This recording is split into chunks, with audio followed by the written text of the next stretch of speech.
We want to alert you that some of the content you're about to hear in these podcasts could be upsetting and distressing. So please be aware this may not be the right moment to listen.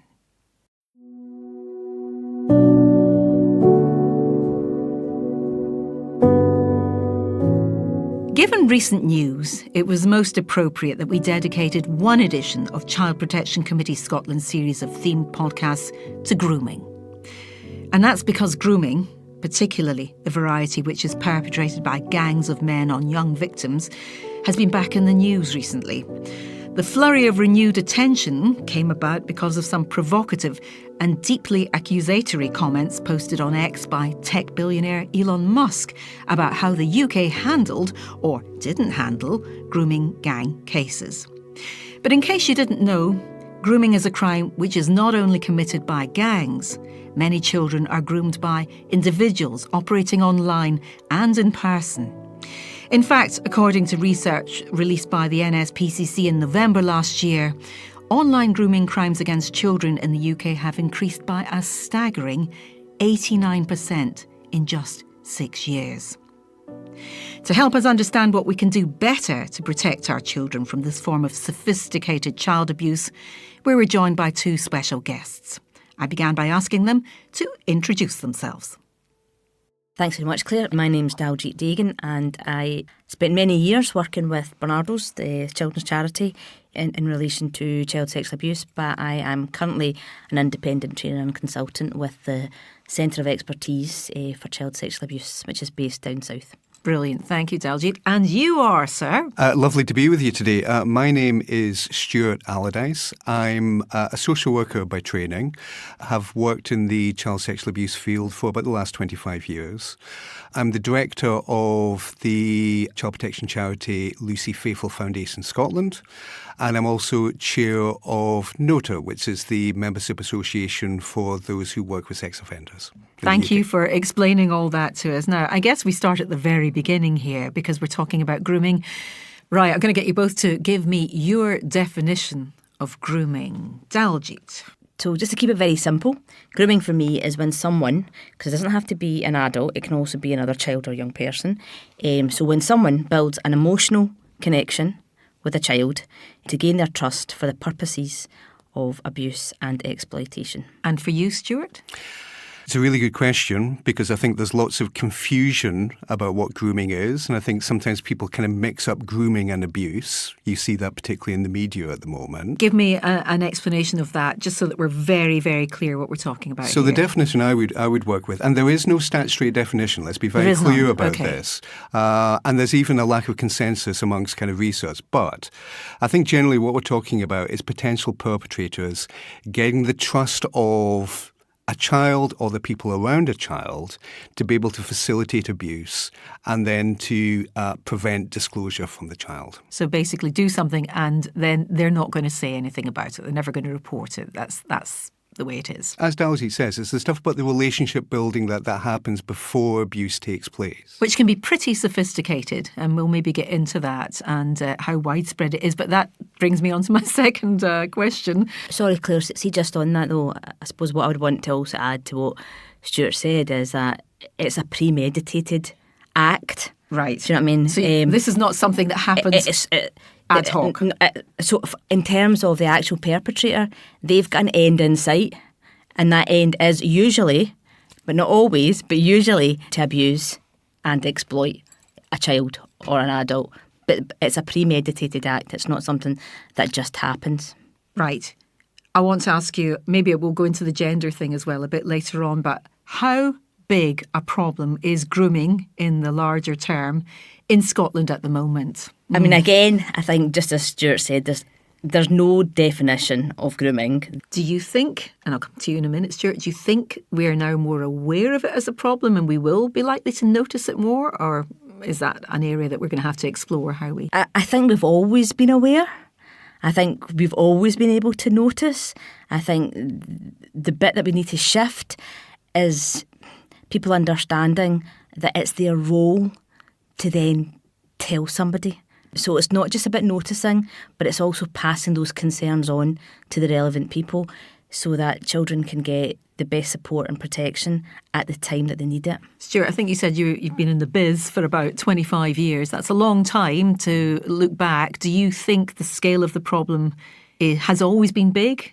Or do you think we are now facing something that is quite potentially gigantic for society to grapple with? I think it's always been big. I think the data probably suggests that it's growing as an issue. We know that recorded sexual crime has been increasing over the last kind of 30 years, including sexual crimes against children in Scotland. That might be better identification, of course, but I think things around online harm would suggest that actually we have a growing problem. The question of the scale of the problem is difficult to estimate that, but here's a couple of different ways of looking at it. Daljeet mentioned the Centre for Expertise for Child Sexual Abuse, which produced a really helpful summary a few years ago looking at what all the data tells us about the prevalence of child sexual abuse and exploitation in the UK across different kinds of studies. And what they concluded was probably around 1 in 10 children have experienced sexual abuse or exploitation by the age of 16. So the children who are known within the child protection system are just the tip of the iceberg. Now, not all of those children will have experienced grooming, and we can maybe kind of unpack that a little bit more later on. That's one way of looking at it. Another way of looking at it is bearing in mind that grooming can take place offline and it can take place online. Childlight, which is the data lab for child sexual abuse at Edinburgh University, they produced some data last year where they estimated in Scotland alone there were 150,000 children who were groomed online last year. But then we get 150,000 in 1 year. But then we get into definitional issues because every time a child, for instance, has somebody who has started a sexual conversation with them, even though no abuse then happens because the child rebuffs that or does protective things, would come under that definition. So that's recorded as an initiation of a process that generally leads to, or more often than not leads to, some sort of connection. Yes. And I was just going to say, and that process is important, right? Because actually, in Scotland, we've got very good legislation around grooming. Tell us what we've got and then tell us about the process being important. So it's the 2006 legislation. But what I was going to say to you was that one of the things that I've always said to people during training is that we don't have to wait until a child has been raped before we enact that legislation, because that legislation very clearly understands that process which involves the targeting of a child. Do you know what I mean? So it doesn't have to result with somebody being harmed. Why are people not then intervening earlier? What's stopping them from doing that? Because we're not trusting our gut instincts, which tell us that this could be the sign, that this could be a sign or an indicator. I think people really struggle with the possibility of getting it wrong. And the thing I've always said is never think about what if I'm wrong, think what if I'm right.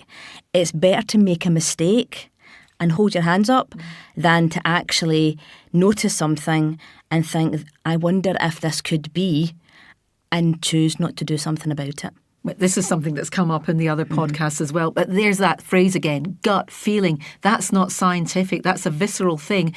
And that does require, I won't go too far into this, but it does, Stuart, require you to have some sense of confidence that you're going to put your neck out and say something might be happening here.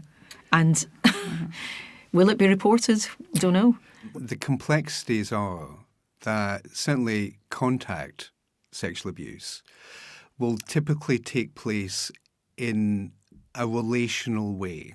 Let me give you an example. Because I think one of the challenges here is that we have a kind of set of kind of myths and assumptions about what child sexual abuse is and isn't and who causes harm to children, which actually get in the way of this.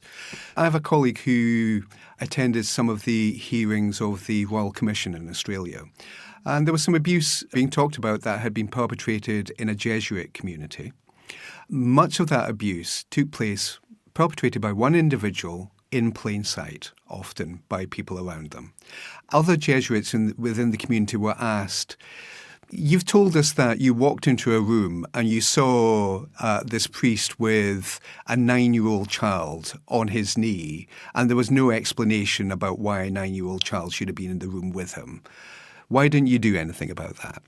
And the response they gave was, well, we didn't do anything because we didn't think he was a paedophile. And we didn't think he was a paedophile because he was quite young, he was quite good looking, he was quite charismatic, and we liked him. That's the important thing. We liked him, and we don't like paedophiles. So I think that thing about people have gut feelings, but they often the person based on something that's inaccurate. But the person that they would then need to out is somebody that they know. Yes. And that's the painful disconnect. That's the whole other dimension. And actually what Stuart said there is really, really important, because the people that harm are known to children. They're not strangers, and it's certainly, I grew up in the city, and I grew up with messages that were about stranger danger when I was growing up, and we still give those messages to children, and that's the messages and the guidance that parents also have. Do you know what I mean? And particularly about online abuse. So if children think that they're talking to somebody either in the physical world or in the digital world that they know, then of course this person's not going to harm them, because they have built up this relationship and it's built on trust. It feels safe. It feels safe, absolutely. But however, the media also, I think, sometimes reinforces particular messages of what offenders look like. Right, let's go into that, because I was just about to ask you that, and that was brilliant that you said that the term perpetrator, you've got an idea in your head of what a perpetrator looks like, what they could be. It will surprise us, won't it, Daljeet? I think you're about to. So come on, disabuse us of that notion. So there is no typical perpetrator. It's anyone. Offender. It could be be anyone. Anybody, of any rank, of any standing. Male, female, somebody in a position of trust, somebody who's your neighbour, somebody who's in your family, somebody who's a friend, somebody who's a peer. Do you know what I mean? But I think atypically it's not a white man in a long Mac, for instance, and that was the imagery that I was kind of given as a child, but it can be somebody, just as Stuart has said earlier on, somebody that you like and somebody that you trust. And someone that's hiding in plain sight. Absolutely. And unless you know what you should be looking out for, then you would never guess. So I'm wondering, in terms of gender and targeting, is it the same for boys and girls? Is it the same risk? Because it's young people? Or are girls more susceptible to a particular sort of targeting by perpetrators? When individuals are grooming girls, they will often put a lot of energy and effort into building a relationship with the girl. How much effort? How much time? Just give us an idea. This is these things can still happen quickly, but generally, what will happen? The most common trajectory is, first of all, we're talking more about teenagers than younger children. That's important for people to know about, because sometimes when we talk about child sexual abuse, we kind of think, oh, it's really young children. Young children are abused, but actually teenage girls are probably the group that are kind of highest risk. And what generally, in terms of modus operandi, offenders will do is that they will look to social media, and they will look to things like Instagram and Snapchat and look for teenagers that they're interested in, and then start having conversations, and then ask for those conversations to move to private, more encrypted spaces, which could even just be WhatsApp. But it could be Telegram or these kind of apps as well. Is that always going to be a red flag, or is it quite legit to say to somebody, I'd like a chat, on another platform? I think that's... You think that's a pretty big red flag? I would certainly suggest that's... hang on, Daljeet, she's not so sure. Let me just finish my point, and then you can come back into that. That's an interesting one. I think, what we know about boys, and there is some interesting stuff going on about boys and exploitation at the moment, some of which is about sexploitation, where we're seeing a real significant shift where quite large numbers of boys in Scotland and beyond are being encouraged by individuals who often set themselves up as girls to share images of themselves, and then actually being financially exploited on the back of that. That's a significant issue. But also, it looks like from the data we have, gay and bisexual boys and young men are as likely to be sexually abused online as cisgender heterosexual girls. But what's interesting, and this is the key bit, is that often those who are exploiting young men are grooming in quite a different way, without the same stuff about relationship building, but often just going straight to sexual stuff. Have you looked at porn? Wow, it's just that black and white. Yeah, straight to it. So we do see gender differences, but there should be some kind of caution in overgeneralising. But and you're dying to jump in, so come on, Daljeet. I suppose there's a couple of things from what Stuart said. I think for me, it's interesting when we talk about grooming, because often we think about sexual abuse and exploitation when we talk about grooming. So I think Stuart's made a really good point in terms of financial exploitation, because we know when it comes to online, boys are much more likely to be financially exploited online as a result of being coerced into sharing images, for instance. That's a fact. However, all the imagery around sexual abuse and exploitation that we all experience is about girls and how vulnerable girls are, right? So if that's the imagery that we are portraying, then of course boys are going to think, this doesn't happen to me. This isn't going to happen to me. I'm not vulnerable. Therefore, they're not attuned to some of those tactics that perpetrators may use. So my starting point is about how do we ensure children and young people are more resilient. How we ensure that is by making sure that we're having these kinds of conversations in the same way that we would have a conversation about, so what were you doing last night? Or what are you eating tonight? Do you know what I mean? Yeah. And the problem is, I don't think adults, whether they're parents and carers or whether they are professionals, are very good at having those types of conversations. Even something as basic as, are you into porn? What porn have you watched? See, do you know what I mean? I mean, some parents are like, can you imagine putting that to my teenage son or daughter? The idea that you would even broach that. Kids are talking about it all the time. They are. Kids are having these conversations, and the people that have problems with having these conversations are people like us, actually. Do you know what I mean? And we need to get better at having those types of conversations, so that if there's a red flag for a child or a young person and they're not sure, they should have the confidence to be able to speak to somebody that they trust. That are not judging them and are opening the conversation to that possibility that something might be going awry here. But just now, we've all grown up and our children are growing up not being able to have those conversations in a comfortable setting.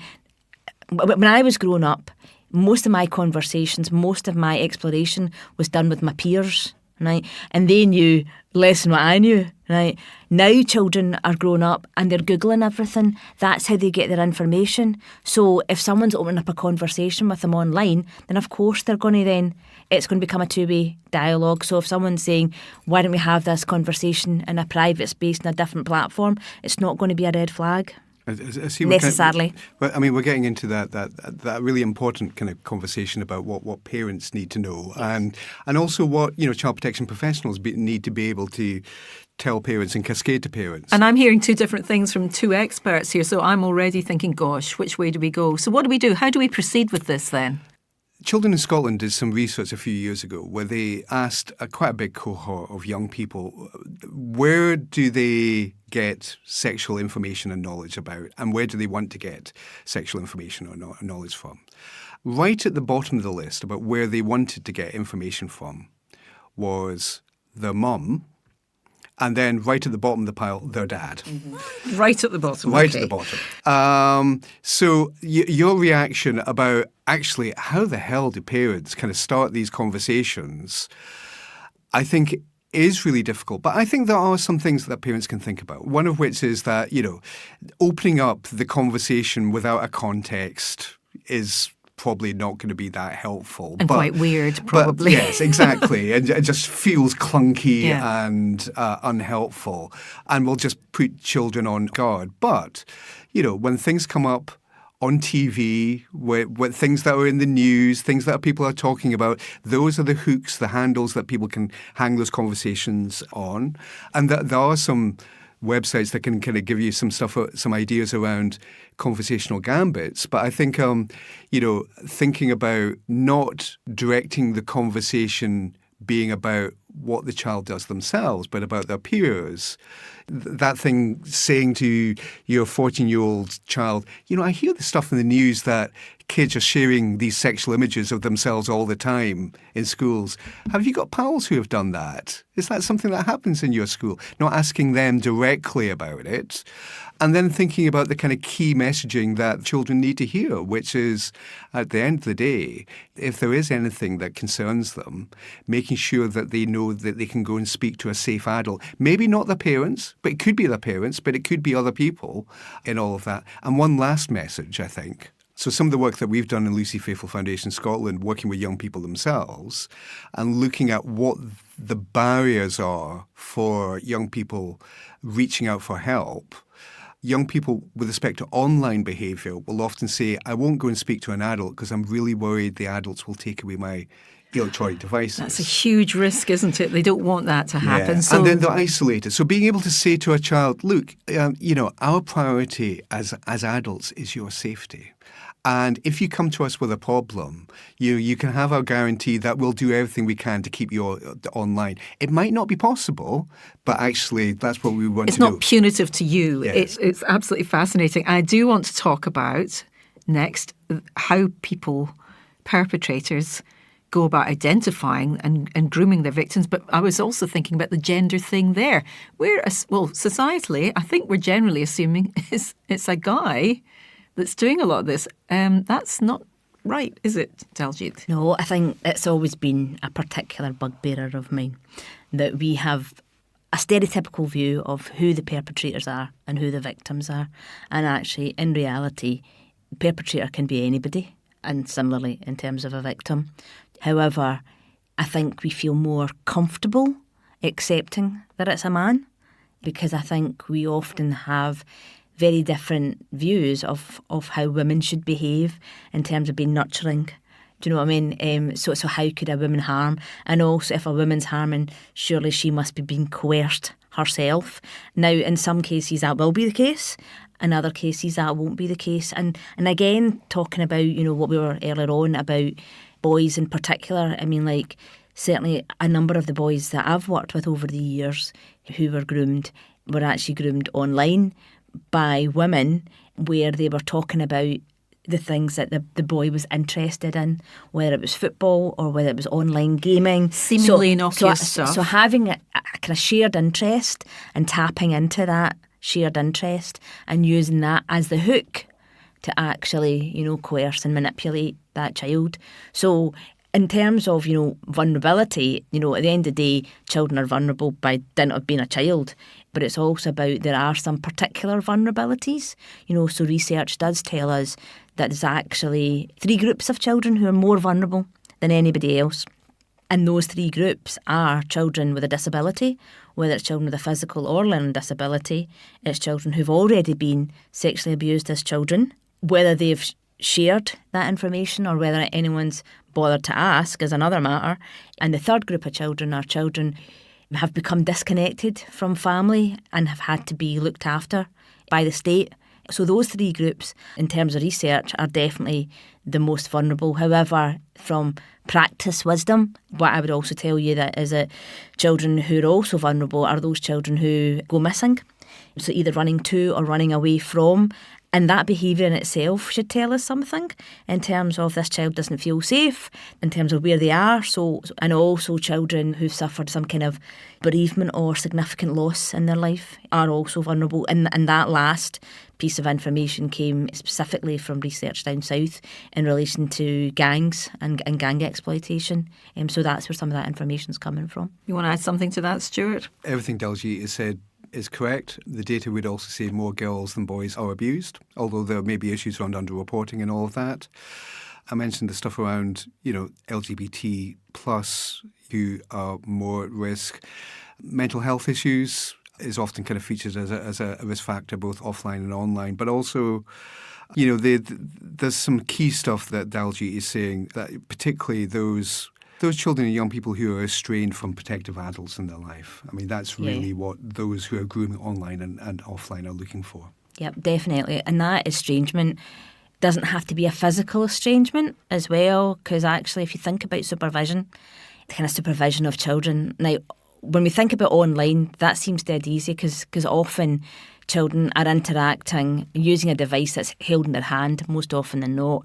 But actually, if you think about a child who maybe is spending time out with the family home, or you've got a parent that's spending time out with the family home, that lack of supervision is always an alert to somebody who wants to harm a child, that actually this is a child that I can access without too much difficulty, because there isn't somebody who hasn't got that child in mind all the time.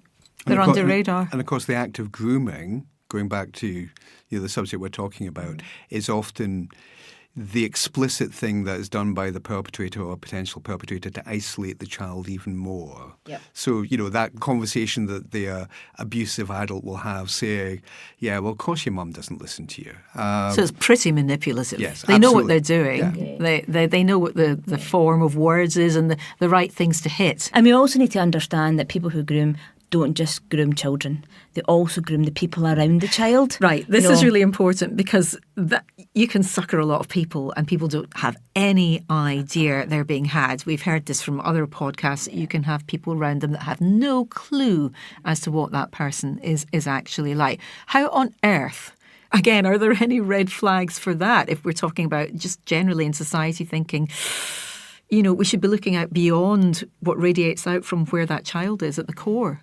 See, I think the most important thing for me is that actually people who groom, and we've mentioned this before, use very sophisticated methods and techniques. They've honed their skills in relation to this. They've got quite a lot to gain, but they've also got quite a lot to lose. Do you know what I mean? So you can understand how people get sucked in. Right, whether that's a child, whether that's a parent who's just overwhelmed, for instance, whether that's a professional who's overwhelmed or wanting to see the best in people or looking for the wrong things because they've got a stereotypical view of what a perpetrator looks like. Right?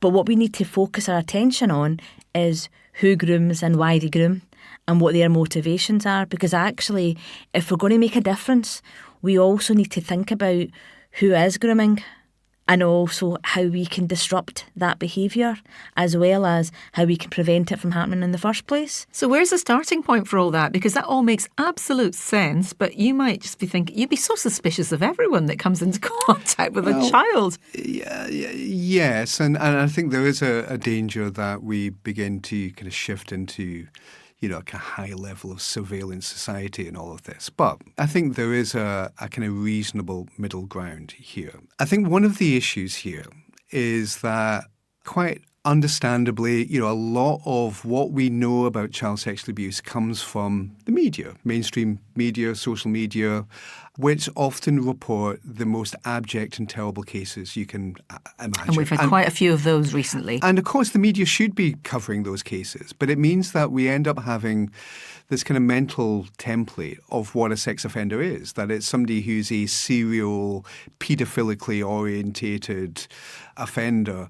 And, we always have these pictures in our head of these ghastly individuals. What that does is it others the idea of who people are who commit sexual offences, where actually sexual offending against children, although sometimes it can be paedophilically orientated, tends to be more opportunistic in nature and tends to be about incremental boundary violation over a period of time. That's the key bit. If it's about incremental boundary violation, then actually there are behaviours we can see. So you can't identify somebody as an offender by what they look like, but if you've got somebody who is repeatedly seeming to lack respect for the privacy of a child or children, somebody who is overly physically affectionate with a child, somebody who has a disproportionate interest in the sexual development of a child, is telling sexual jokes with the child, is spending lots of time with the child on their own without any reasonable explanation, is giving gifts to the child without a reasonable explanation. Now, all of those things individually can have perfectly sensible contexts. But the more of those things that you see, the more you should begin to think, actually, is this reasonable? Do people do that, though? Do they accumulate a list, or do they just keep it in isolation? They think, well, that's a bit odd. And maybe if something really shocking happened, they would notice. But they're not, sitting with an invoice of things that person's done usually, unless they are suspicious in the first place. Do you know what I mean? Yeah, and actually, from a child protection point of view, and it might be something worthwhile people kind of Googling and looking at this, there is quite a lot of interest in the idea of low-level concerns policies within organisations at the moment. How do kind of organisations kind of pick up on those little things that in themselves maybe have a particular kind of context which explains them, but actually how do we allow organisations to begin to build patterns about workers' behaviour? The situation like the residential worker who has a conversation with a 13-year-old girl and another worker thinks, that was a bit sexualised. Where do you go with that? It's not a child protection matter. It maybe sits below your whistleblowing policy, but where does it go? And where does it go at the moment? That's the thing. Do people tend not to make it go any further because there's not enough evidence and the gut feeling's there, but they're just not going to take that final step? It's really interesting what Stuart's saying, because actually there was a piece of work that was actually done in Glasgow, and it just so happened to be in relation to children who were looked after away from home. And when there was a couple of researchers who went back and looked into case logs, and what they saw and what they read was lots of information that would suggest signs and indicators of sexual abuse. Mm-hmm. Right? They were all there. Mm-hmm. Everything that Stuart has noted and more, including children trying to tell. But no one took responsibility for joining the dots. There you go. And that is the problem, isn't it? Who's going to join the dots? Who's got the time? Who's got the knowledge? Who's got the empathy or the observational skills to do that? And who should it be? Yeah. All of us? It is. It's everyone's responsibility to make sure I'm all right. I mean, that's what was a mantra in Scotland for years and years, right?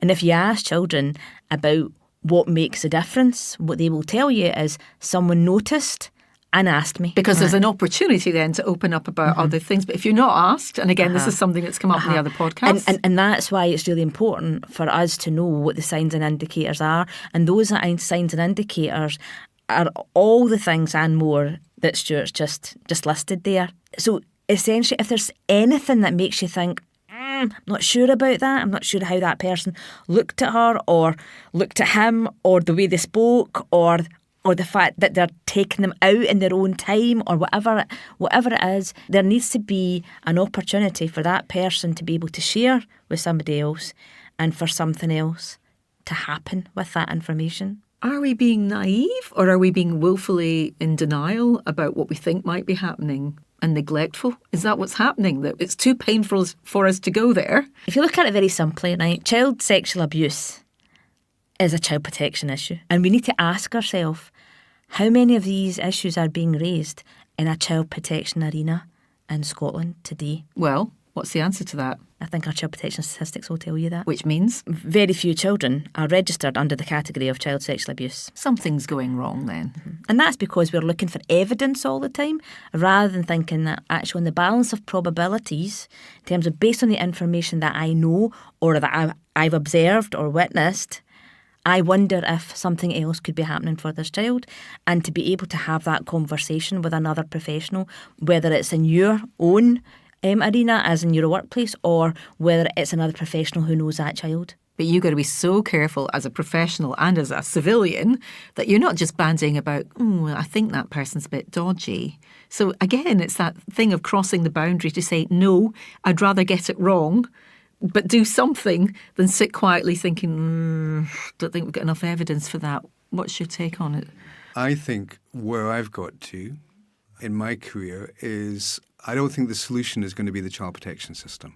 I think it's part of the solution, but we need to get better at talking about prevention of child sexual abuse. Going back to that figure of, if we think kind of 1 in 10 children are affected by sexual abuse by the time they turn 16, as Daljeet has said, only a tiny minority of children are known to statutory services because of concerns around sexual abuse. And actually, in most of those situations, there isn't a perpetrator who is convicted with respect to all of this. And in fact, our systems are generally based around waiting for children to tell us that they've been abused. So that clearly isn't working. Yeah.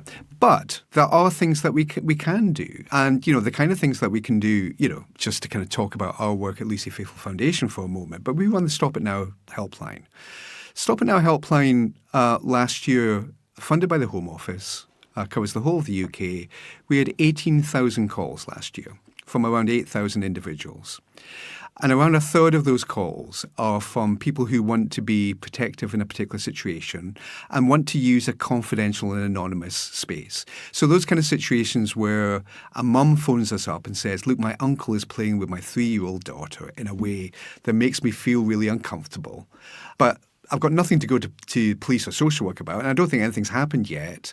But what can I do in that situation? And in that situation, our helpline staff would talk about, okay, is there a conversation that could be possible with the uncle about parameters here? Is there something around a family safety plan that the mum could implement in some way? Things that actually might make a tangible kind of difference in some way. So we need to get much better at thinking about this as a public health issue and thinking about how we empower parents, children, bystanders in the community to actually do something about this, not just waiting for statutory services to sort it out. I'm immediately thinking, of course this is of great interest to your sector, but what about the civilians, the public, the mums, the dads, the carers? They should hear these conversations. Where do they get the opportunity to hear this stuff?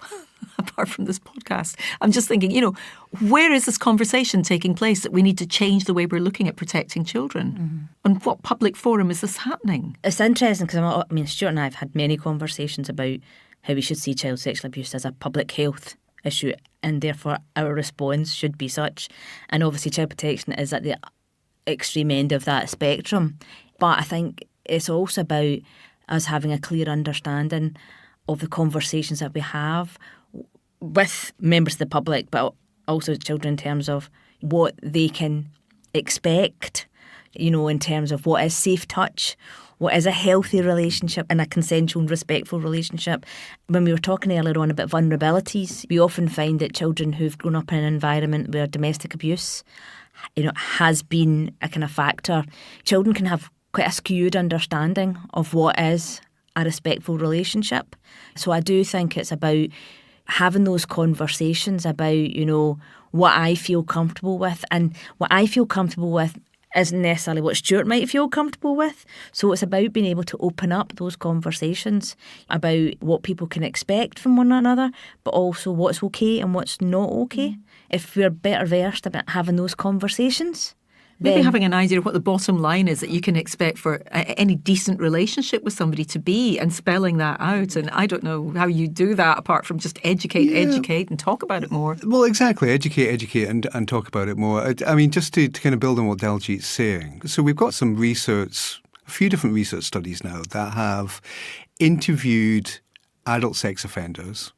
Can I just kind of throw in something here that we've not talked about young people yet as go for it. Cause harm, but we'll maybe come back to that. Yeah. But interviewing adult sex offenders who have abused children and ask them about the situations and contexts where they abused a child and situations and contexts where they wanted to abuse a child, but they didn't do that for whatever reason. And there are two factors that seem to come from that research.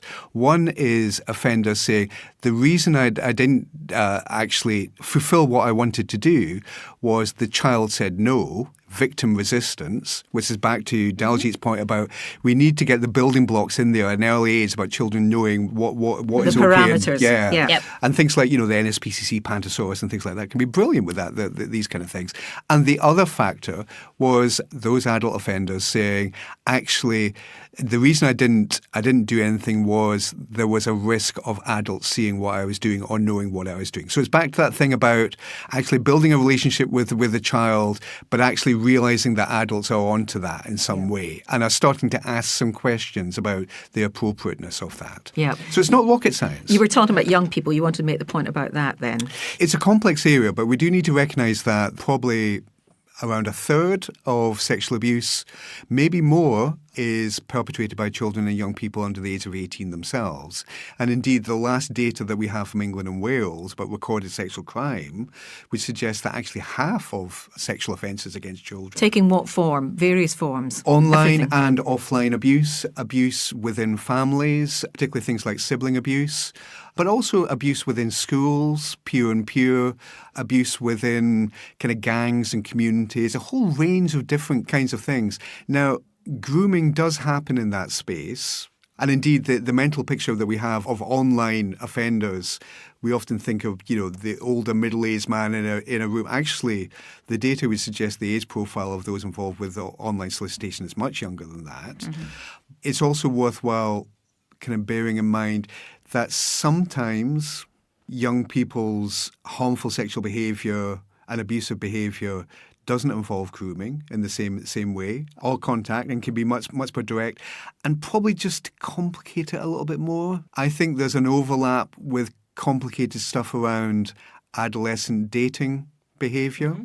What sort of things? In what way? And things like, things like online dating violence is a really, really big issue for young people. Explain what that even is. I mean, what is that? Young people who are building relationships with young people who are broadly the same age, maybe a little bit older, but broadly the same age, and then finding that they're being coerced, pushed to do sexual things that they don't feel that they're ready for, but also they don't want to disappoint the person that they want to build a relationship with, and indeed want to build a trusting relationship. It's so conflicted, isn't it? So I think the stuff that gets swept into that space as well, that is quite complicated, and we don't normally think about that as child sexual abuse. Mm-hmm.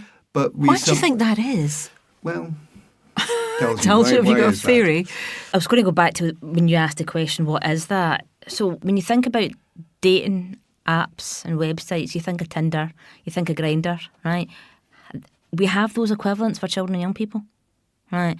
So how children and young people meet and interact with, I don't often like using the word peer because they're not always peers, they're not always the same age, but how they meet other children and young people is by mimicking the behaviours of the adults around them.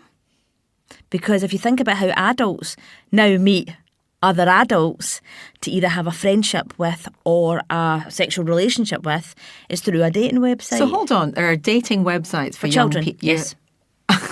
This is news to me. So it's not. They've been around for years and years. We actually got one shut down by Police Scotland about 5-6 years ago, and it was a dating website that was actually set up in Glasgow, and it was specifically for children aged 13 to 25. Now, if you look at that age range, it's a huge age range, right? So that goes back to Stuart's earlier point about the spaces that are being created. And some of that, and I suppose what I don't want to do is be all doom and gloom and make people think that there's terrible things that are happening out there. Because actually, for a lot of young people, a lot of these places and spaces are actually quite healthy and fun, and actually providing opportunities that they wouldn't ordinarily have. Do you know what I mean? Black and white, this stuff, is it? It's not easy, So some of that stuff we do want to promote, but it's about how you support that so that it's something that those that are around children or who have responsibility for children and young people have an understanding of what they are doing and why they are doing it and who they're communicating with. The more I'm learning on these things is absolutely incredible. But the one thing I suppose we haven't done is we've talked about individuals. What about grooming gangs and gang crimes? We've had some of that in Scotland. To what extent is that an issue? How much oxygen does that take up? I always speak about tactics, the tactics that perpetrators use. And I think grooming gangs is a very, very dangerous term to use.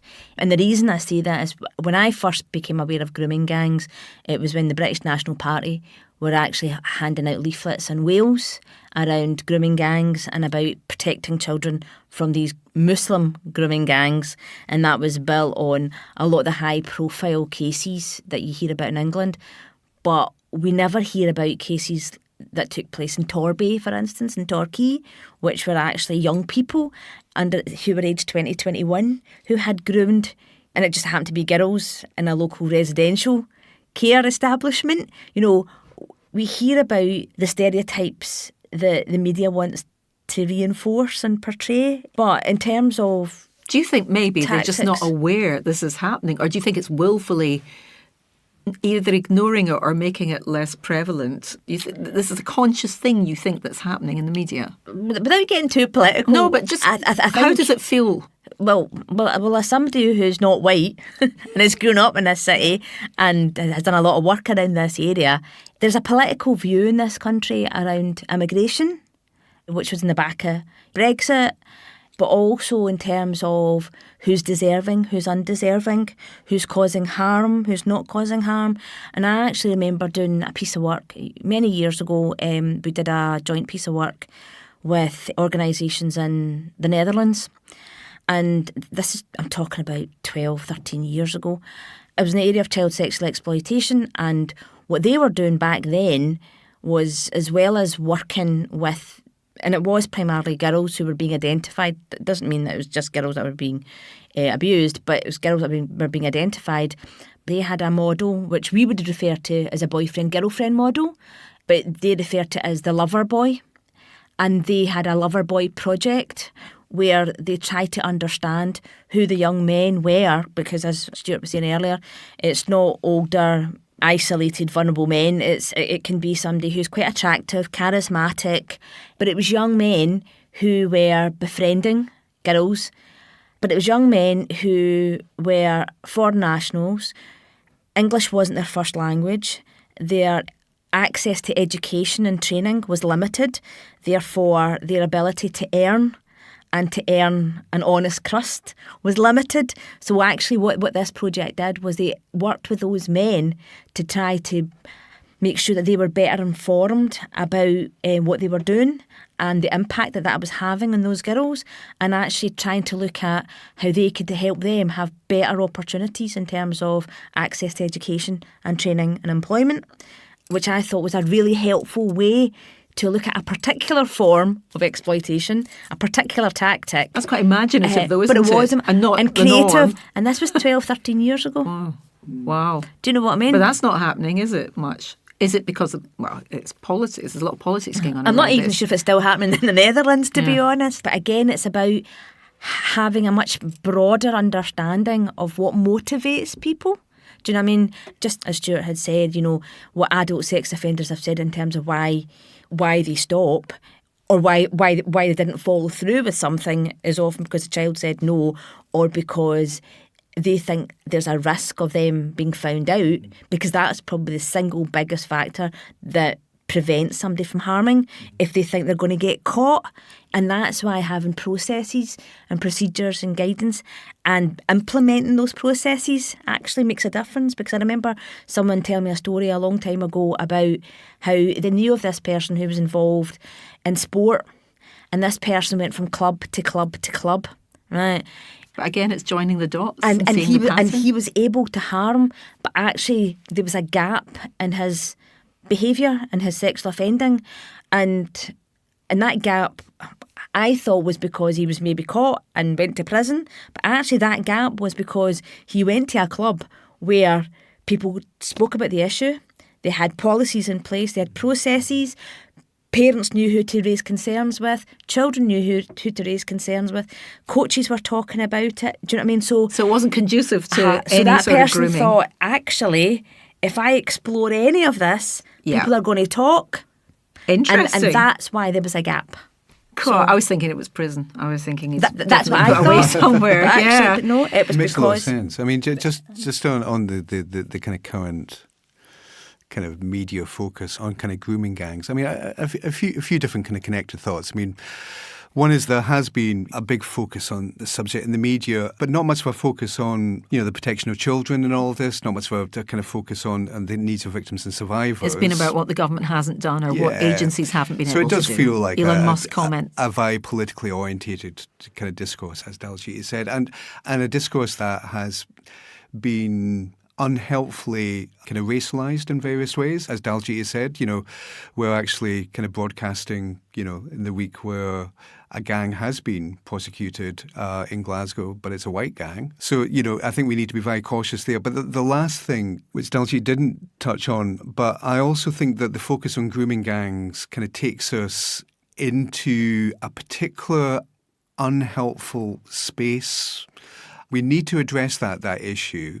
But if you look at recorded sexual crime, organised, gang-based sexual abuse of children represents around 5% of cases. So we need to get into perspective about that. So there's much more abuse taking place within families, taking place in online settings.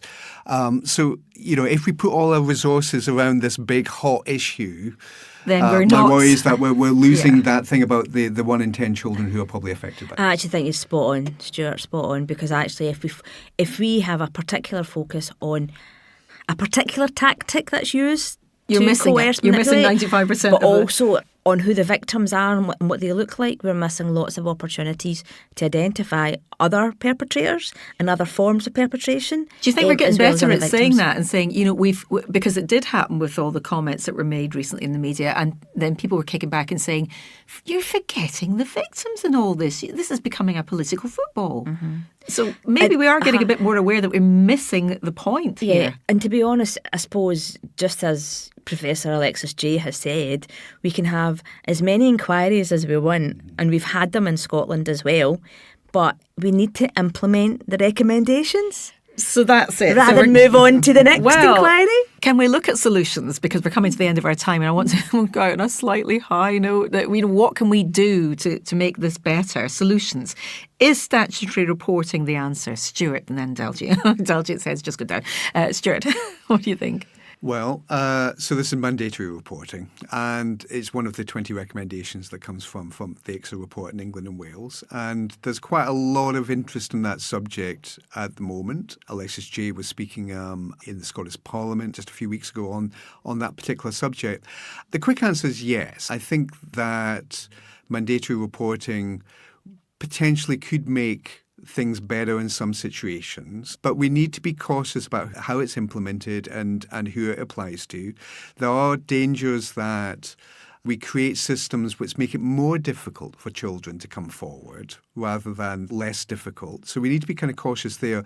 Also, and this is really key for me, I think some people assume that mandatory reporting is this silver bullet that will solve things. I mean, actually, as a social worker, all social workers and all childcare professionals in Scotland work under the auspices of the National Child Protection Guidelines, which require you to provide information about abuse if it's identified in any way. So we work as if there already is mandatory reporting. There are some organisations that set out with that, which is why I think it might be helpful in some situations, or don't really seem to work within the orbit of the National Child Protection Guidelines.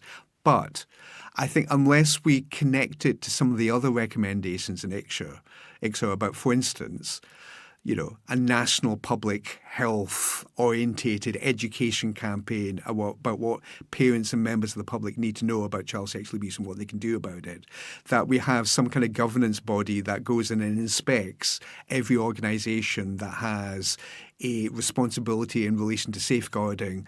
Unless we do all of those other things as well, the mandatory reporting bit will have very little impact at all. Daljeet. I think also on that point, what I would say is that for me, mandatory reporting is not the silver bullet, because actually just now, the main reason that workers, professionals, practitioners don't open that can of worms is because they're fearful of getting it wrong.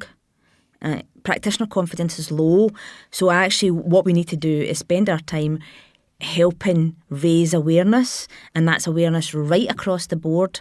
So anyone who comes into contact with a child, whether it's somebody who's sweeping the road, whether it's somebody who's living with a child, whether it's somebody who's a social worker, whatever, we need to have a campaign which is about building people's awareness and confidence. And that's what I've seen happening in England and Wales by their Centre of Expertise. And that's why they're pushing for mandatory reporting down south, because there is a confidence that people are more confident, more able, and they're talking not just about those significant concerns, but also those low concerns. We've got a wee bit to go in Scotland, I think. What's going to make that happen? I think we have to have a national campaign, a national awareness-raising public campaign that touches every part of society in Scotland. One final point. What could professionals do better, and what would make a difference? One thing they could do that would make a big difference. I'm going to say two things, right? Because, okay, do two. Because there was a survivor who said to me once that the only person that ever talked to her about her abuse was her abuser. Right? So basically, we need to notice and we need to ask those questions. And it's about saying, here's what I think's happening. Can you tell me a bit more? That's what we need to do. We need to be brave, and we need to basically identify what we're seeing in plain sight and be confident enough to say, this is what I think's happening, and here's what I need to do. Stuart, same. We ran a webinar back in December for children and family social workers on prevention of child sexual abuse. And what we were trying to get across in that webinar is that, and we've talked about this already today, that the kids who are in the child protection system because of stuff around child sexual abuse or concerns around child sexual abuse are absolutely the tip of an iceberg. And then sitting below that are all the cases that are reported into social work, many of which, are kind of situations where there are lots of risk factors, low protective factors, but actually there maybe aren't statutory grounds for social work involvement. Social workers can provide a little bit of voluntary support in those cases, but often are then closing them thinking, there's nothing more we can do, let's see whether the case comes back in again at some point in the future. I think what we don't do is give social workers resources and confidence to use those resources around prevention. So with that case that you need to close, have you made sure that the parents are given materials and resources so that the child has information about what abuse is and the fact that they need to go and speak to an adult if anything concerns them? Do the parents, and indeed the protective parents in that situation, know that there are confidential and anonymous helplines that they can get some kind of support with? Do they know that they can download a family safety plan and do that themselves without a social worker being involved? All those kind of things are there, but I think unfortunately, we don't have statutory colleagues kind of doing that kind of stuff about empowering families to be better at prevention. There's lots of great practice, and it does happen a lot of the time, but I would love to see it a lot more. Wow, it's been. Can I just say one more thing? Sorry, a lot of our practice focus is on harm inside the home. Therefore, we expect children to take responsibility, and we expect parents and carers to have the ability or the capacity to protect that child. A lot of the harm that's happening to our children, and Stuart touched upon it in terms of older young people, so like teenagers, adolescents, is happening outside of the home. Mm-hmm. So we have to better equip everyone who comes into contact with children outside of the home to have a better understanding of what signs and indicators are and who they need to pass those concerns on to. Wow, really valuable information from both of you. I am very, very grateful. I've learned so much. Thank you to Daljeet. Thank you to Stuart. And I'm always learning, and that's the wonderful thing. So thank you so much for spending time with us today on a very, very tricky subject, but beautifully explained. Thank you. Thank you. No, thank you. Cheers.